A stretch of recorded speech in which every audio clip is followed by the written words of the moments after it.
Hello, everybody. Welcome to Alan's Music Room. Today, we're going to be talking about Paul McCartney. Paul McCartney very recently released a new solo album, and this past week released a reimagined version of that solo album. So we're going to be talking all about Mr. McCartney's career, his solo albums, the new one in particular, and then we're going to do our picks for our 5 favorite McCartney albums. Joining me today is my buddy, Ashley Raburn. Ashley! Hey, Alan! How are you? Doing great. Awesome. Are you excited to talk about McCartney? I am. I also have, some severe allergies. I see that. Happening right now. So, I'm so sorry, man. No. I'm good. I'm super happy to talk about McCartney. I've got all these notes I'm going to talk about. Super excited. Okay, cool. So this week, actually, yesterday is a huge anniversary in McCartney's career. Not that's being facetious. Yesterday, 35 years ago, was the day that Lorne Michaels announced on Saturday Night Live that he and NBC would spend $3,000 whole dollars to have the Beatles reunite on their stage. Yeah. And sorry. No, go right ahead. Paul McCartney was the legend goes was right down the street at the Dakota with John, and they thought about going. They were talking, had the TV on, SNL was playing. they saw the mention of them. They were like, what? And they almost went down from what I've heard. And you know what I read today who the band that was actually playing was, and it just I can't remember. And it would have been neat. Yeah, I mean, can you imagine being the musical act on Saturday Night Live that night and then the Beatles walk in? Right, exactly.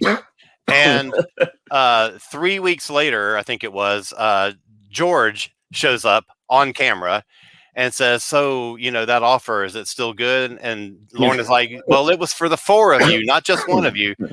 If you're here, I'll give you, X number of dollars. And he's like, no, 3,000. No, 3,000 was for the 4 of you. So the funny thing is, I was just watching that 2 nights ago. And it didn't really click in my head that had happened on April 24th. And I was watching it like a day before the actual anniversary of that thing. So I thought that was a kind of an interesting little thing to start with tonight. But we are talking about Paul McCartney, and in particular, the new solo album, McCartney 3. Tell us a little bit about the 3. It's sort of a trilogy of like named albums. McCartney 1, McCartney 2 came out in 1980, McCartney 3 earlier this year. What's special about those 3 albums? Yeah, so those 3 albums are interesting because the first one kind of came on the heels of the Beatles breaking up. Yeah. And I love that first McCartney album. It's one of my favorite McCartney albums. You got Baby I'm Amazed. You got some lesser known songs like Junk. Some songs that would have been Beatles songs probably if had they continued on. And the second one, I'm not as familiar with the second one. I've listened to it to do this show, but I hadn't listened to it a ton. And it's got like Coming Up on it. And it comes out right after Wings breaks up, right? Yeah. So Paul has said that he kind of does these every time there's a big life event change. Well, he hasn't really had a band since then. I mean, he's had his touring band and things like that. But you've got COVID that comes out. And so he decides to kind of do this third one 40 years later, and put McCartney 3 out. And it's really interesting to see the way his kind of process as he does those particular things as well. But these are basically true solo albums. Correct. Like it's basically him in the studio. And I think he said there was like one other person in the studio with him while he was doing this last album. Yeah. When you look at that first McCartney album, it was truly him in kind of his depression after the Beatles breakup in Scotland, and his place in Scotland, just using the equipment that he had. Now there may have been engineers, I don't know. But then I think it was eventually produced by George Martin, but it was all stuff recorded by himself. And I think, and he's always, Paul's always been really experimental. So you listen to it and you're kind of like, well, that's not like music the way I think of it, right? And Yeah. McCartney too is very much like that, very experimental, things that you don't think of when you think of one of the Beatles. Right.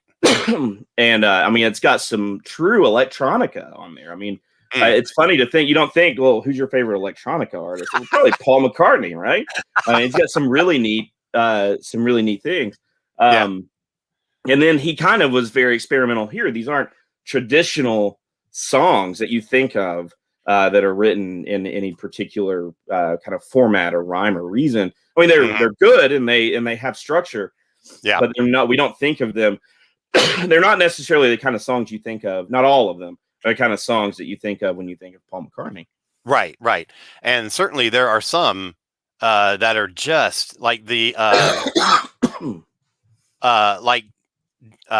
deep feeling 8.5 minute, just really interesting, a basic drum beat that actually sort of like progresses over the 8.5 minutes. It never really repeats itself. I think it's a fascinating song. But I want to back up a little bit first, and let's talk about where you started with the Beatles. Oh yeah, so I grew up on the Beatles.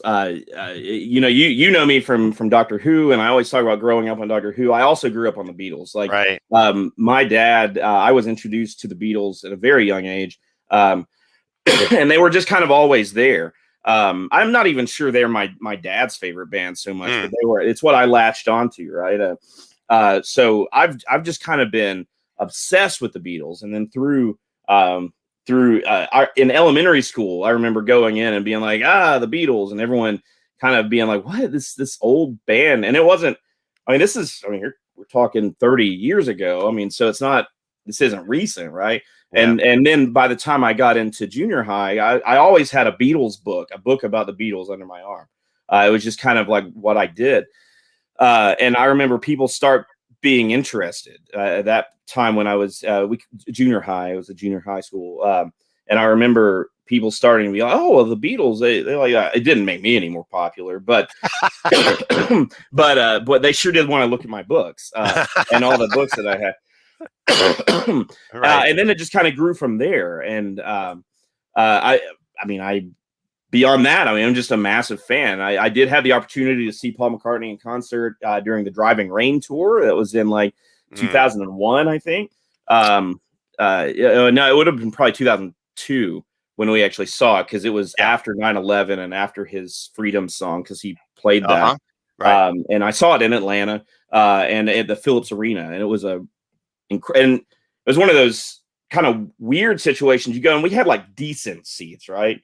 Like you have like the really expensive seats and the really cheap seats, and then like the moderately cheap seats, right? Right. And I was going in, and these guys with a big stack of tickets, they said, let us see your tickets. I look, and they're like, these are better, take these. And we go where you could either go up or you could go down. And they're like, no, you go down. And I was 15 feet away from the stage. Oh my gosh. It was unreal. I could have reached over in the wings of the stage. Like Paul's bass was right there. I could have reached over and touched it. I mean, I would have been tackled and whatever, but it was amazing. It was seeing that. I mean, you see these things. I mean, and it's just, it's just a concert, right? I get that, but man, it was one of these situations where you were just like, this.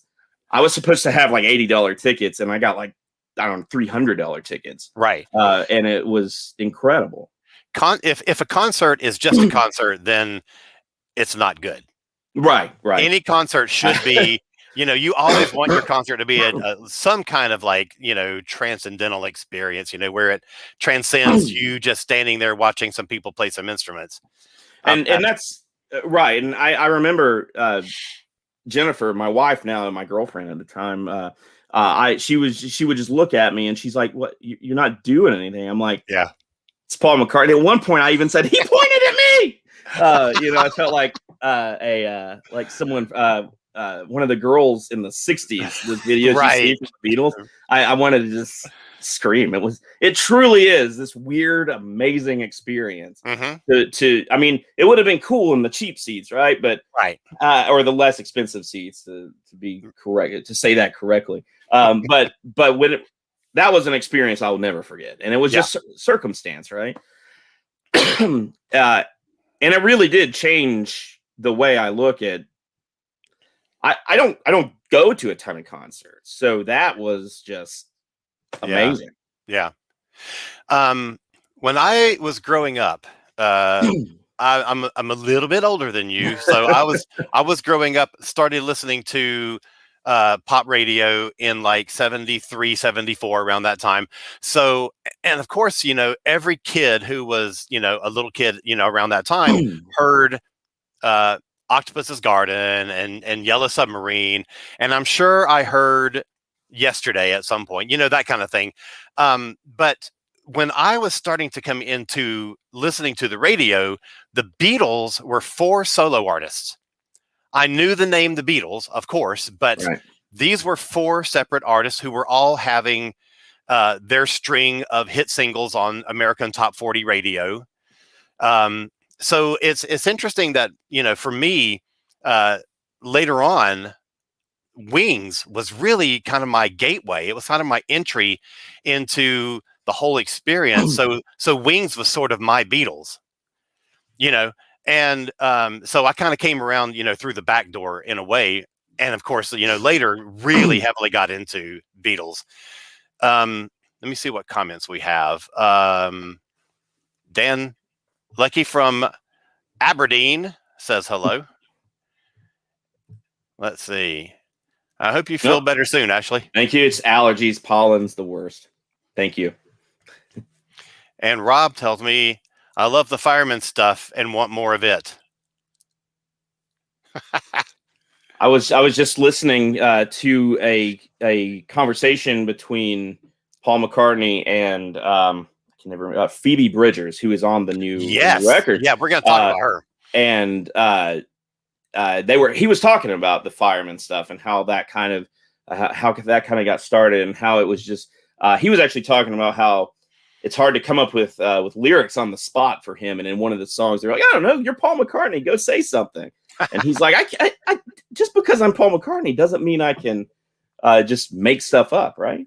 Like that. But it's interesting that dynamic that he really does, from what I've read, really enjoys that fireman project.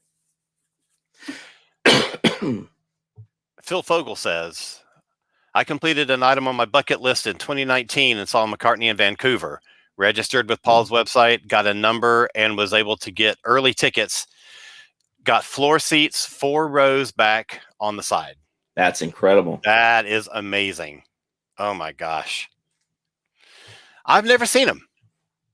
I mean, the 2 artists that I have never seen in my whole life, McCartney and Prince, I mean, insane. And of course, now we'll never have the opportunity to see Prince. Right. So Mr. McCartney's got to tour next year. So I get that opportunity to see him. So when you saw him in, what was it, 2002, I think. 2 would have been that tour. That was like a 3-something hour show. Yeah. And I mean, and there's like a whole section. It's like he was playing the new stuff, but he was also playing Beatles stuff and Wings stuff. And and I'll tell you, you've never seen anything until you have seen him play Live and Let Die live. Oh, I know. I mean, it's talk about arena rock. I mean, it was just incredible. Right. Do you have the explosions and everything going? Yeah.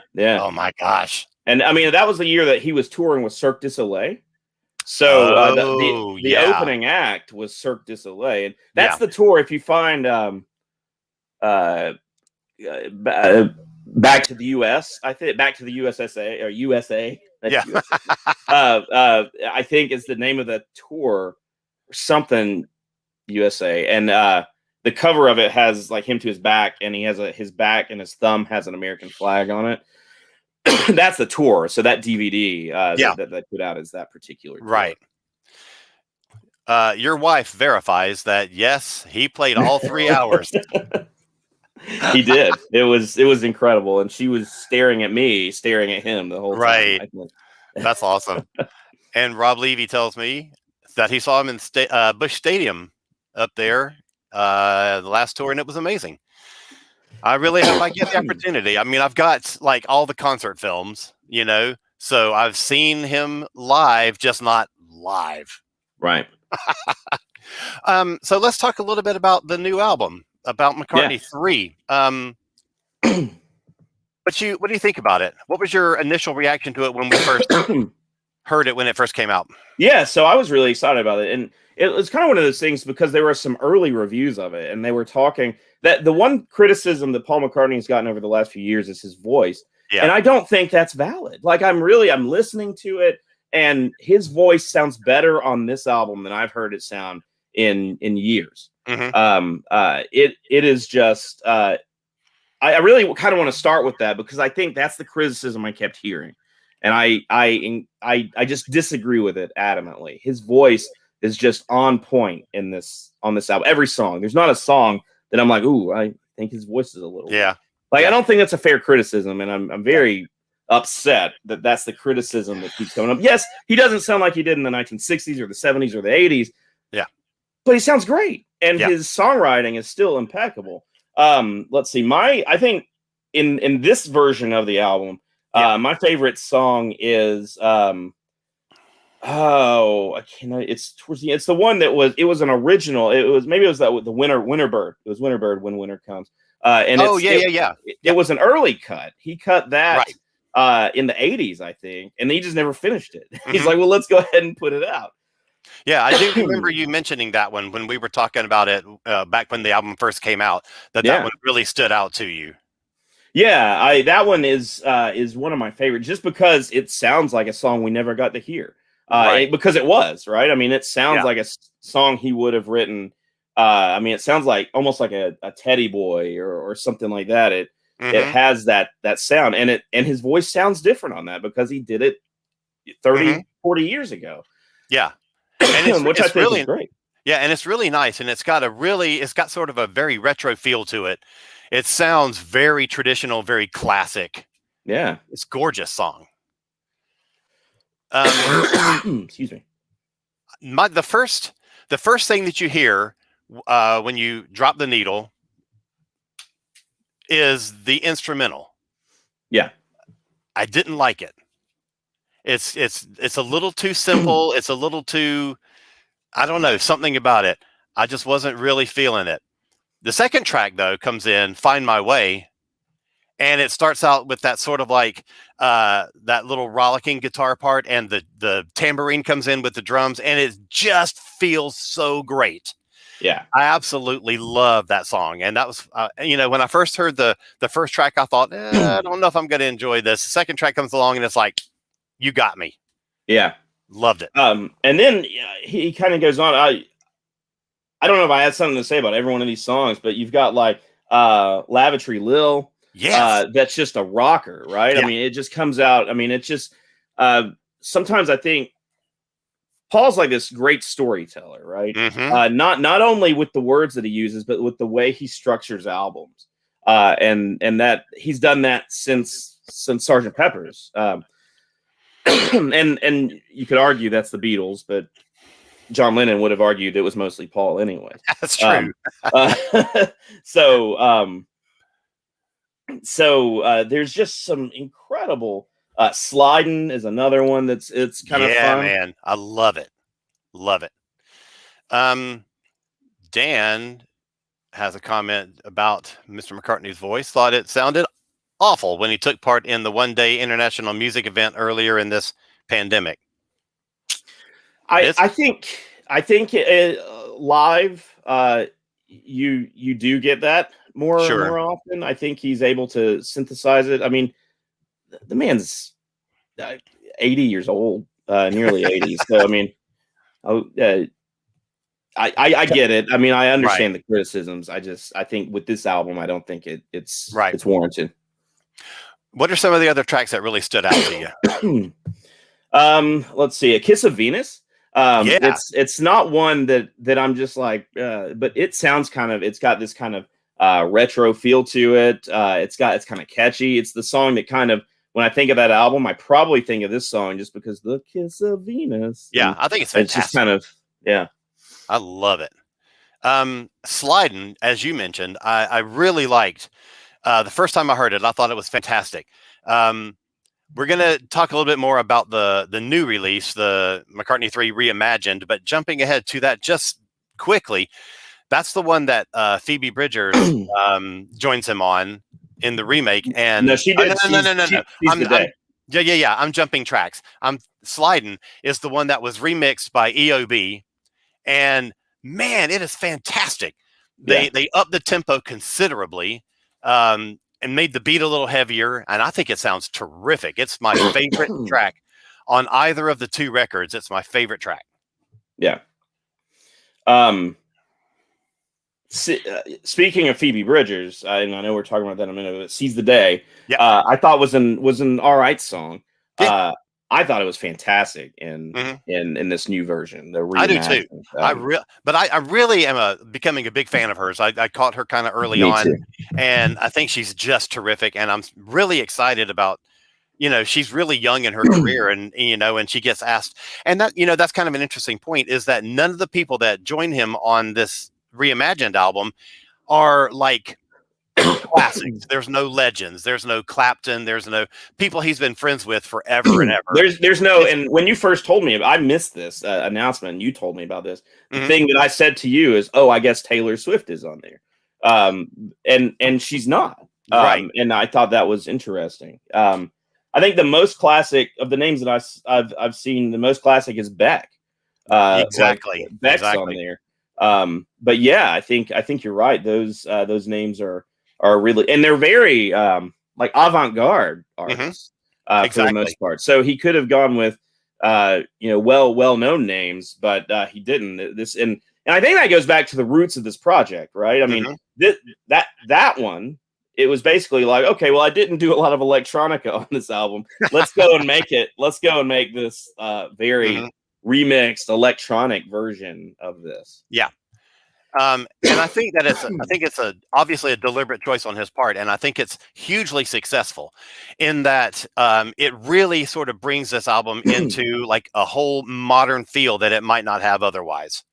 And I think it's going to hopefully hit a new audience, especially since the original record hasn't been out that long. Yeah, before they released. It was an odd choice. Like, well, so as someone who's not in the music business, it seemed. So what do I know? But it did seem very quick. Yeah. To me, I would have seen the opportunity to say, McCartney Reimagined and have people do songs from all three of the McCartney albums. That would be great. That'd be a really cool project to do. Yeah. So that would have been. Because I think I'm in like the minority. I'm not a huge fan of this Reimagined album.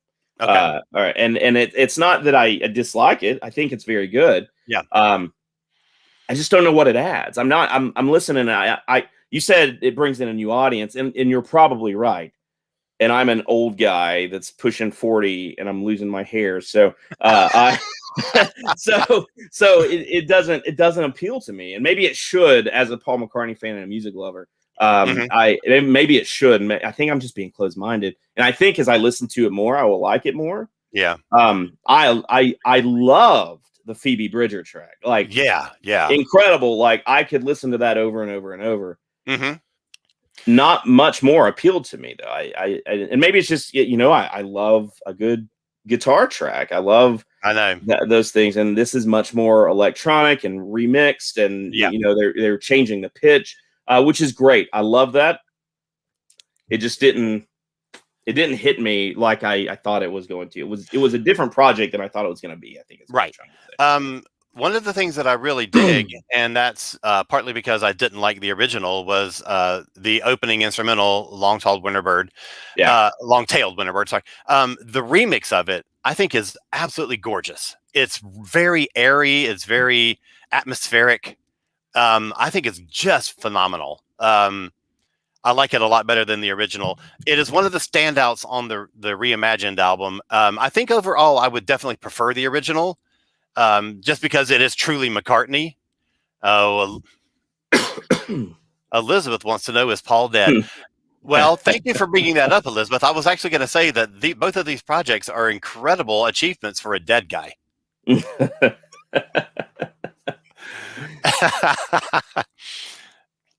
Ashley is well known for his love of the Paul is dead conspiracy. It is a hobby of mine. I don't believe it, but it is fun Right. to dig into. But it's so fascinating. It's got It so many is. layers to Yeah. it. And you made a great suggestion that we should do a whole show about rock legends, conspiracy theories. Yeah. Yeah, exactly. Urban legend kind of things. I think I'm all into that. We'll put it together. Sure. And so we'll talk about Paul and his death, not death. So about this new album, where do you think that he is going to? Do you think there'll be a tour once everything opens back up? Do you think he's going to put together a band and do another tour and maybe highlight some of this stuff? I would be shocked if he doesn't. Yeah. And I almost wonder with this, it's not the kind of thing he does, but if he kind of did a Ringo Starr kind of thing, all-star band, not necessarily have them play with him on stage, but have them some of the artists that do this show up, and do their versions. So that might be interesting. I would imagine he's hinted at tours because I think he had to put a tour off.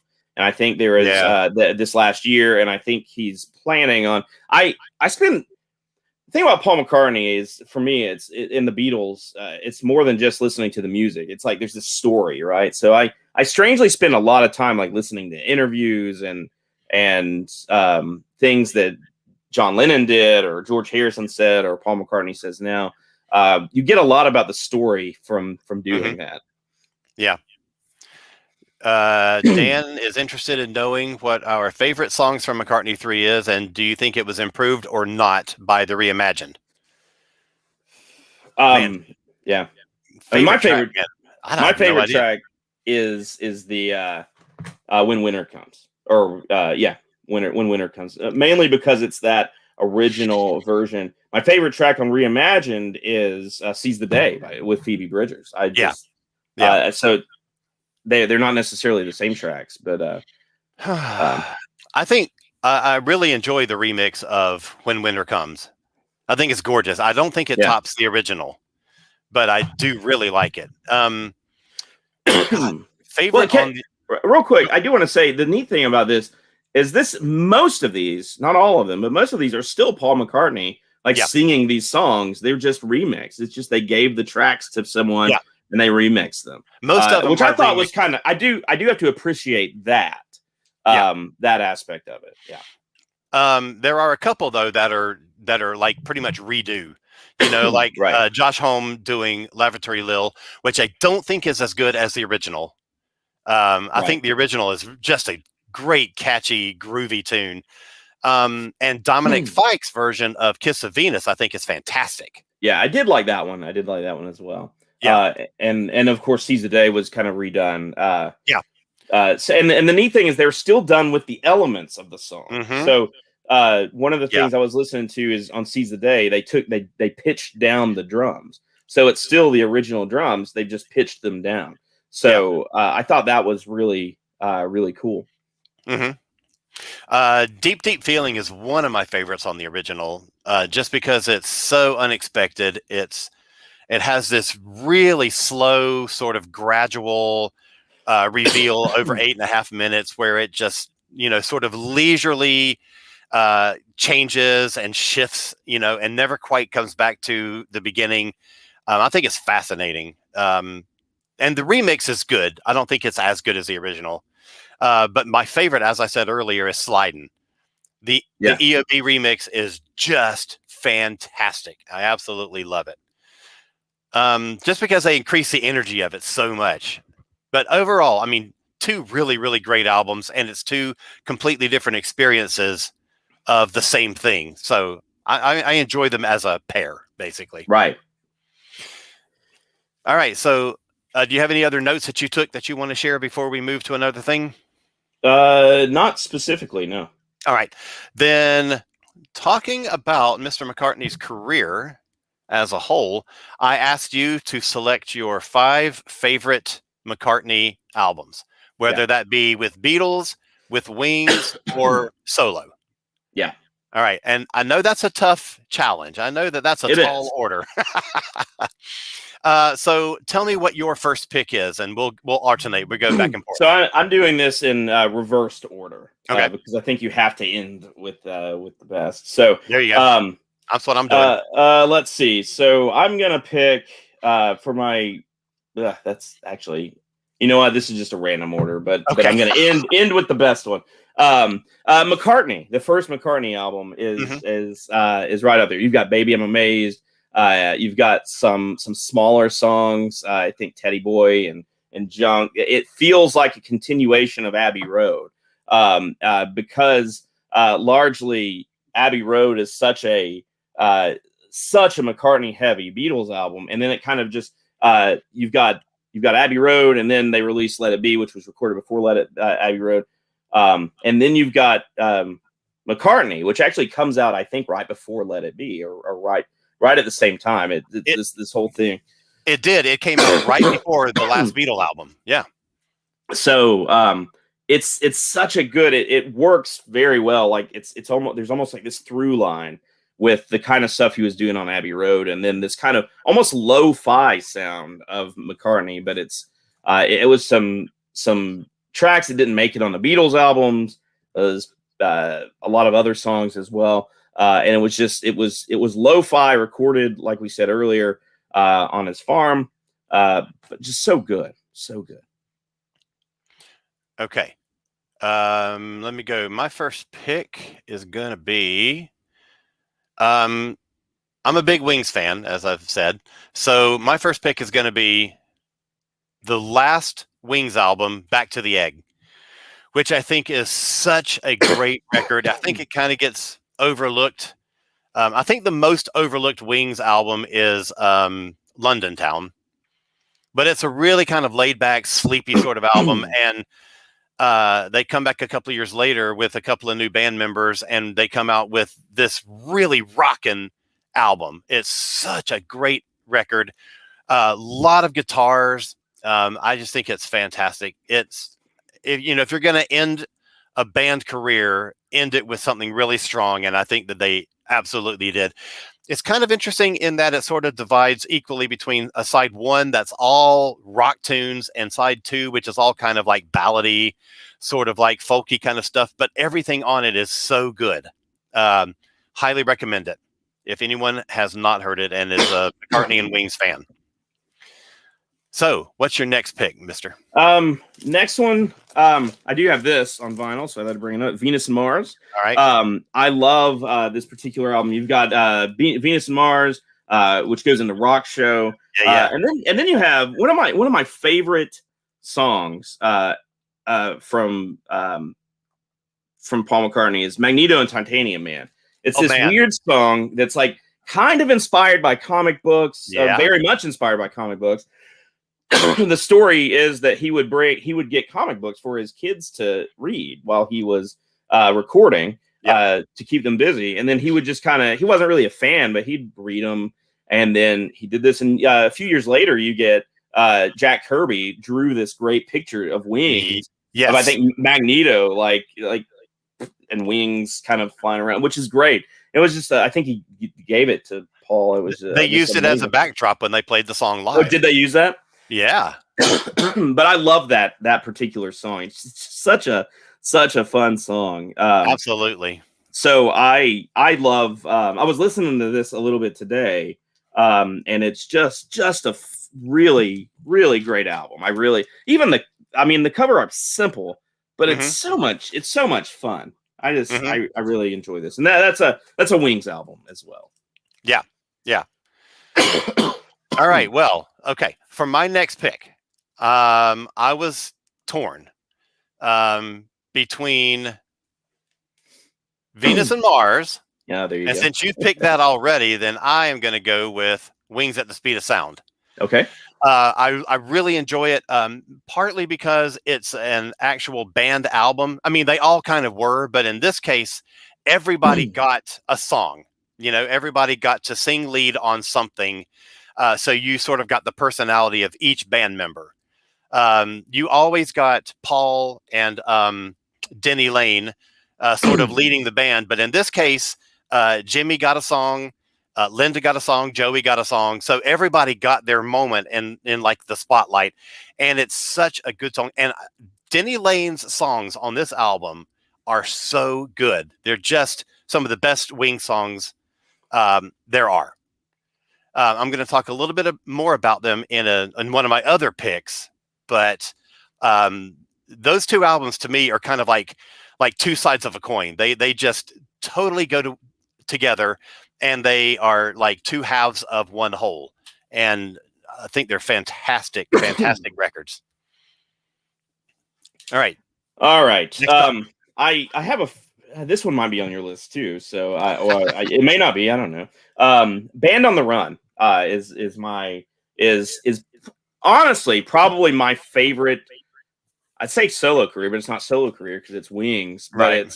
It's just such a great album. I love Band on the Run. So when I think of Wings, this is the album that I think of. This is one of those albums that my dad had, and I would listen to it over and over. And you've got just some fantastic songs.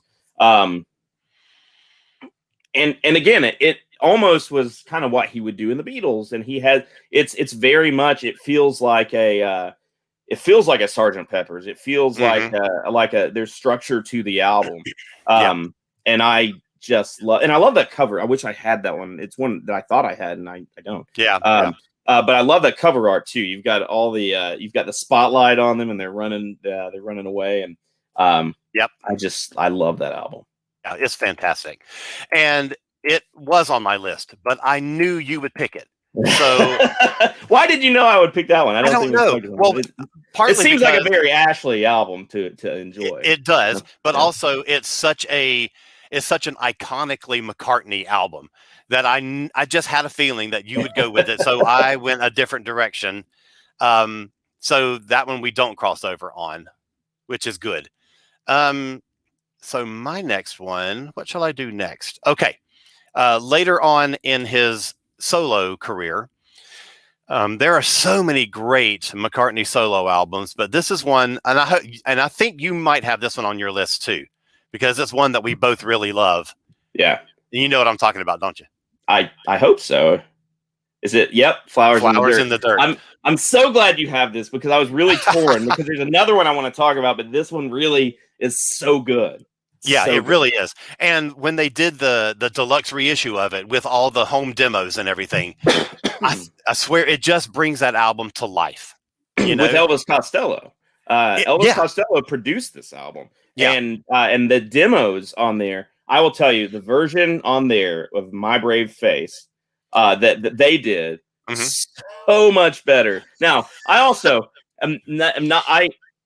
I love that era of Paul McCartney, but I also think that he got really into production and doing a lot of like what you could call overproducing. Right.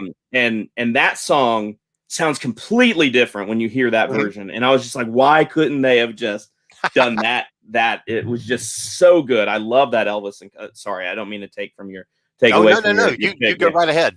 But I love that version of My Brave Face. And as I've listened to it more, I actually enjoy My Brave Face, the actual released version, a lot more than I used to. Like, it was one of those that I was like, it seems really overproduced, but it's so good. Also, yeah, it is. That was the first single off the album, and it just grabbed me the first time I heard it, and I absolutely loved it. I wasn't a big Elvis Costello fan.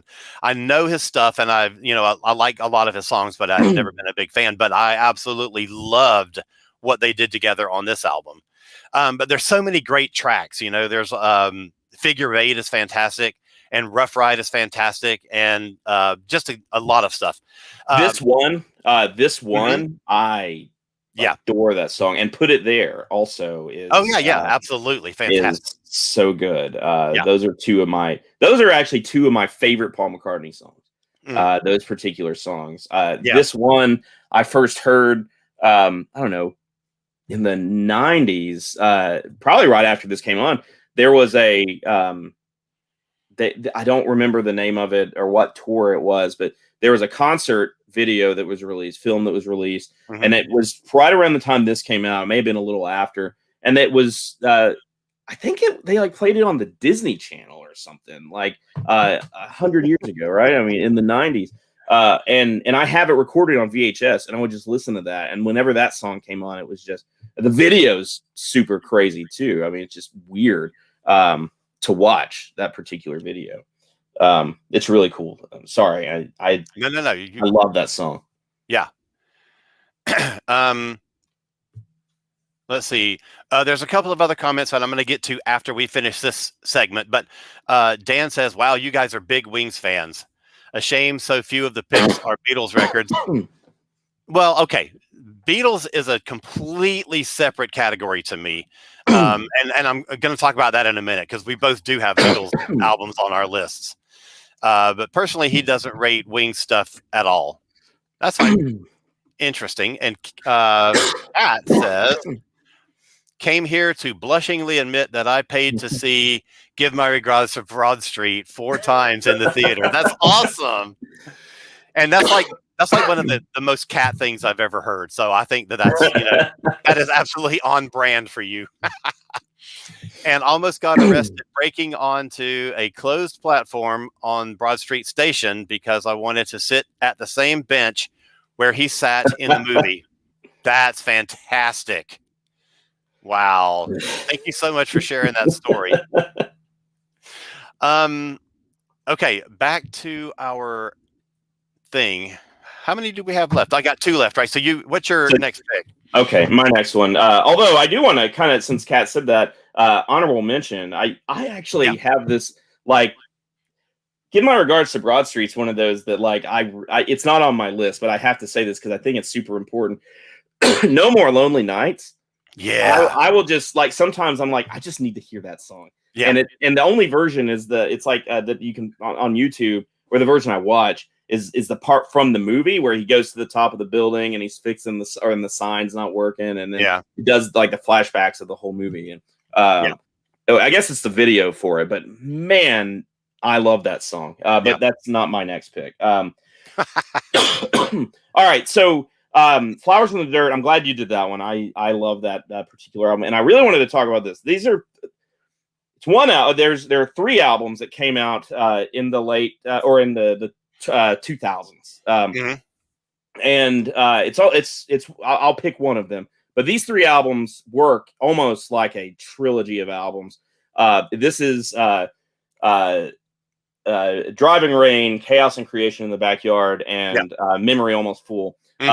Chaos and Creation in the Backyard is actually my next pick. Awesome. Okay. Awesome. Those particular albums are weird because that's while there's this arc, right? And in his life. And like I've said, I love the stories that the Beatles bring, all 3 of them. And this is when he was with Heather Mills. And you can see it's like he was like meeting her and getting to know her, like they got married and then they got a divorce. And these 3 albums carry that story. And it is just fascinating to see this. And I've not seen a lot of people talk about this, but it is just great. There's this story arc in his songwriting, and I don't even think it's intentional, but they're very emotional albums. It's like someone falling in love. It's someone like dealing with the day-to-day of like just not getting along real well, and it's someone like dealing with a divorce and like child support and things like that. Which I don't know if he has child support, but I remember interviews with him saying, well, like, I get my daughter sometimes, and then and it was just like it's not a thing that you think about Paul McCartney dealing with, right? And he's got this really cool arc in these. So Chaos and Creation in the Backyard, I love the first song on there is called Fine Line. And when all 3 of those albums came out, like I was there first day, I was getting it on release, got the CD, and I would just listen to them all over, like just all the time. And that particular song, Fine Line, is just there's nothing real special about it. I don't even think it was a single, but that album, I just a few weeks ago, like I have it on CD somewhere, but I didn't have it available. So I'm like, I'm just going to get it. So I got it digitally and I listened to it. I'm like, oh, that song, it'll just get stuck in your head. It's a fine line between chaos and creation. And it just does it for me. I love that album. It was an interesting time in my life when it was coming out as well. So it kind of goes there. But those 3 albums are super fun. And then with Memory Almost Full, you have Dance Tonight. The other big one that was on there. There were a couple radio hits.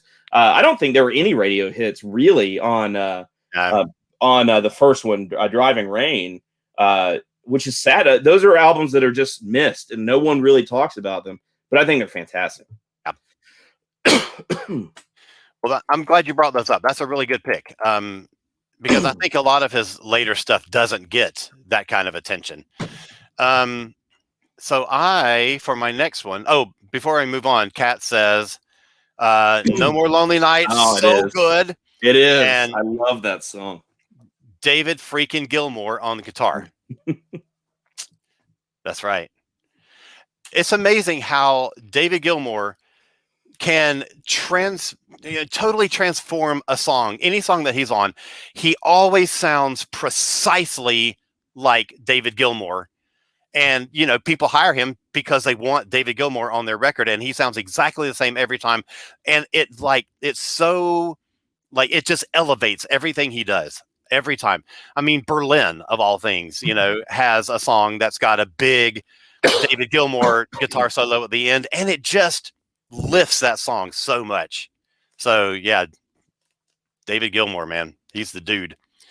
Let's see. So my next one, okay, we're going to get into the Beatles now. And I think this is the McCartneyest Beatle album there is. Because he was the one that was really behind the concept. He was really the one who drove this album. Well, he had to be, because they had to tell the public that he was dead somehow. But there are so many great McCartney moments on this album.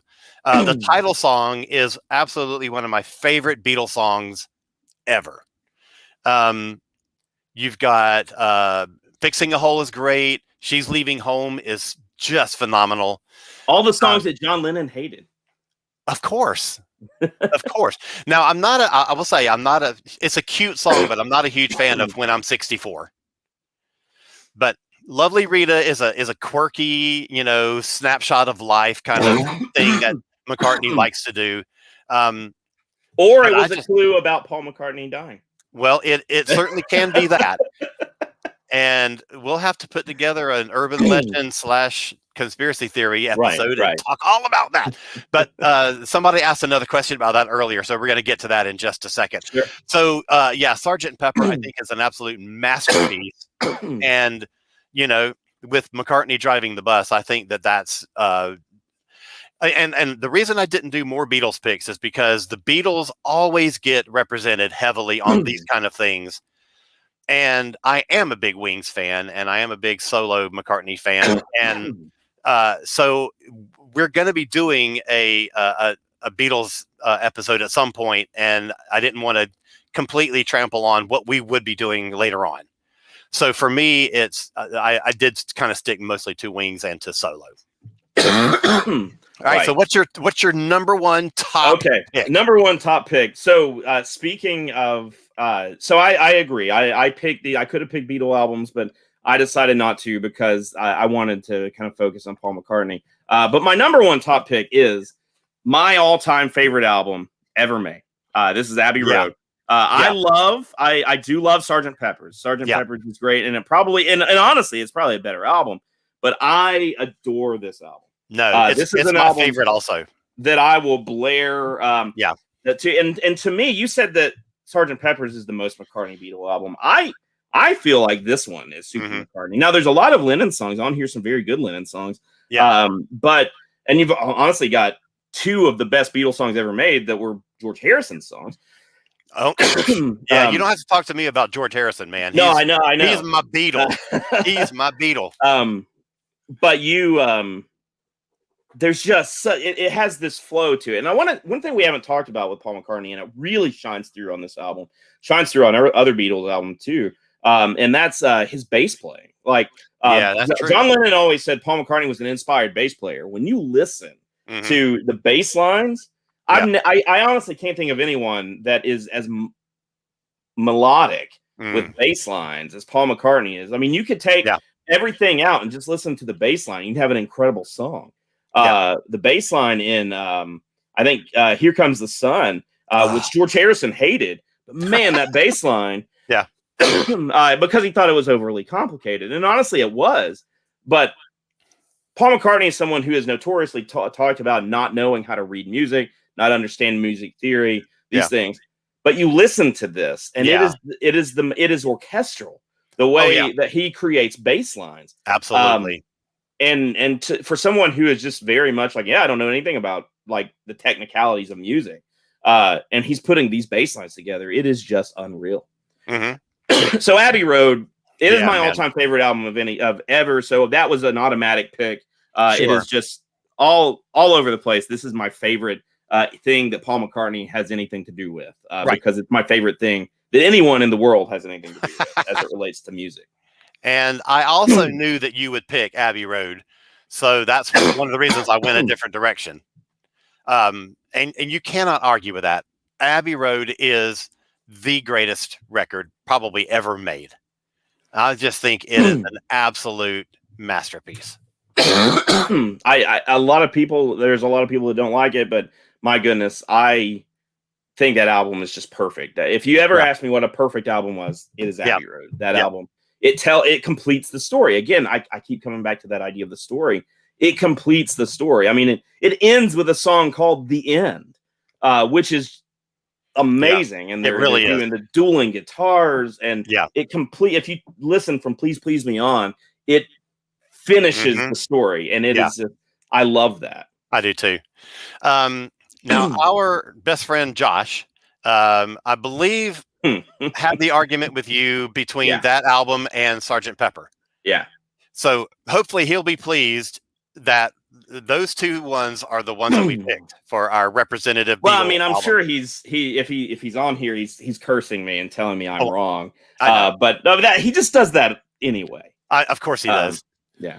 All right. So my final pick, and I got to go back to the Wings pool, because in a lot of ways, this is where everything started for me. And Wings Over America is one of the absolute greatest live albums ever made. I remember the first time I ever heard it. The concert film came out. This came out in 76. The concert film came out in 80. I remember the first time I saw the concert film. It blew me away.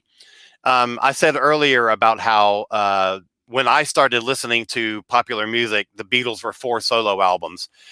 On this album, which was on the Venus and Mars tour, there's a whole set of Beatles songs. So, I've Just Seen a Face, Blackbird, Yesterday, Long and Winding Road, that's kind of stuff. And so this is really where my Beatles education began. I was already a Wings fan, so I didn't need any, help getting into that. But that album is where I really started to get more Beatles. And I mean, it's just an incredible album with a phenomenal band that plays well together. I just love it. Some of the highlights from it that I was sort of almost mentioning earlier on Wings at the Speed of Sound, Time to Hide, phenomenal song. And another one from that same album that's on the live album, Beware My Love. Man, those are two just killer tunes. Two of my favorite Wing songs. So that's it. That's our picks. I want to go back and get a couple of earlier comments that were about something we were talking about earlier. Was Mark Chapman trained by the CIA? Oh, that's Casey. That's a big question. Casey. Yeah, no, that's a different story altogether. That's John Lennon. So we can have those. We can definitely add that into our conspiracy theory episode. We absolutely can. Yeah, I've got a couple of other ones to add to that. All right, as well. And Dan is wondering if we know how much the selection of the collaborators on Reimagined was a result of McCartney or the management. That's a very good question, and I don't know. I would assume it's McCartney. I will say that there is a series on YouTube. If you just type in Paul McCartney right now, there is a series of interviews where he's interviewing every person, or many of the collaborators, and it sounds like he had a say in those picks. Kind of like, well, we picked you because of this and that, or I really like this song that you did. And, he's very aware of what's happening. I'm sure it has to do with management as well, but I would imagine that he's Paul's. Again, the story, right? You go back, and Apple Core was largely Paul's idea, because they wanted to help. One of my favorite Paul McCartney songs wasn't performed by Paul McCartney, and that's "If You Want It, Here It Is, Come and Get It." Badfinger put that out, or "If You Want It," and that's a Paul McCartney song, right? Yep. He's always been there to find the lesser known artist. So it wouldn't surprise me if it was very much his intention to do that. Yeah. And it's funny, you mentioned Taylor Swift earlier, and that does seem like a natural fit for this kind of thing. And they have connections, they performed together at the after party of the SNL 40th anniversary show. They played some McCartney songs, or some Beatles songs together. McCartney played bass on her song, Shake It Off, which is my favorite version of Shake It Off. I mean, it's just, it shows that at its core, it's just a real rock song. And I think it's great. And then they did that big interview of each other for Rolling Stone last year. And, so they've got that sort of like connection with each other that I'm surprised that she's not on it. But I mean, she has had a damn busy year this past year. Yeah. So she may not have just had time, because she has had a lot of stuff come out. Right. Let's see. Oh, before we do this, Dan wanted to know, wait, there was another earlier one that I wanted to get to. Yeah. Maxwell, go ahead with Maxwell while I pick out the other from earlier. I don't believe there is a single bad song on this album. I love all of them. Another song that John Lennon hated of Paul's, he thought that Paul spent too much time, and there's a book called Solid State, came out a year or so ago, and it's about the recording of Abbey Road. I mean, it goes into the dockets, the recording studio dockets, and tells you how long they spent on different songs. And it was like, I don't know, it was like hundreds of hours that he spent on Maxwell Silverhammer. So, and like using rooms that were special rooms that like they couldn't get into because he was using them. There were all of these things. So I love it. One of my, I think that one kind of goes in there with like you said, Alan, you have kind of Octopus's Garden, Yellow Submarine, and Maxwell Silverhammer, kind of, although it's very morbid, also kind of feels that kind of like catchy niche, right? Sure. So yeah, I like it. I mean, I think it's a fine song. I mean, it's just it is what it is, all right. But it's on this album, so it's a perfect album, and that's all I have to say. He also was wondering our opinion of Let It Be Naked. That's a whole topic. Yeah, I will say that I actually prefer Let It Be Naked. Me too. I know, Alan, you like the cuts in between the songs in the original, right? I do, yeah. I like that. I don't like that they left out the interstitial stuff for Naked, but the song arrangements, the way it's done is so much better on Naked. I prefer it. It's kind of the way the album was intended and envisioned by George Martin and Paul, who was largely in the producer role at that point. John Lennon, again, in that book, Solid State, John Lennon stole the masters and took it to Phil Spector, so he couldn't, so no one could get it, and so it had to be released that way. So it's this whole thing, but I like it. I love that album, and the movie comes out later this year, hopefully. And I'm super excited about that. Man, I cannot wait for that. So we'll do an episode again after that, so we can review it. Yeah. Let's see. Favorites McCartney related album is Revolver. Another really great one. Solid, can't argue with it. But I also like some of the classical stuff he's done. Oh yeah, he's done some great classical stuff. And Kat says, give some love to the man, the other collaboration with Michael Jackson, the one that no one ever remembers because it was a B-side. Yeah. I also love that song, Say, Say, Say. That is... no, thank you. You don't like it? No, God. I do. I love that song. Well, that's Say, Say, Say is just one of those songs. I once based a story in a Star Wars role-playing game on the video for that, which is wow, that's phenomenal. I love that song. I love Say, Say, Say. I don't know if I know the man. I'll have to check that out. All right, so we're right at an hour. I want to say thank you to everybody who watched and who commented and added to our discussion. Really appreciate all the comments and questions. Kat also loves Say, Say, Say. I just find it way too saccharine. It's just, it's very treacly. I think you have to have it with the video. For me, the video is just hilariously great. But thank you so much, Ashley, for spending time with me. I love talking Beatles with you. I appreciate you powering through your what's the allergies. Word for it? Thank you. Yeah, no, I'm good. I'm good. I powered through it. I'm good. Awesome. So. Dan says, thanks for a great discussion, guys. Our pleasure. Thank you. Next week, I know this is one that Kat's going to be around for and enjoy, and that is a tribute to Jim Steinman, who just passed away, sadly. I've got a couple of friends who are coming on who are big experts on Jim Steinman's career. So that's something to look forward to. I've got Vicky, from the lead singer from The Spirit of Rush, coming on 2 weeks after that. I think the week after that I'm going to do, no, I don't remember now. I don't remember. I've got a lot of stuff coming up.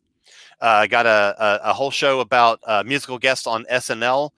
I've got the one I'm super excited about coming up is the glory days of record stores. And I've got a collection of friends who have all worked in record stores in the 80s and the 90s in different parts of the country. And it's going to be awesome. I can't wait for that.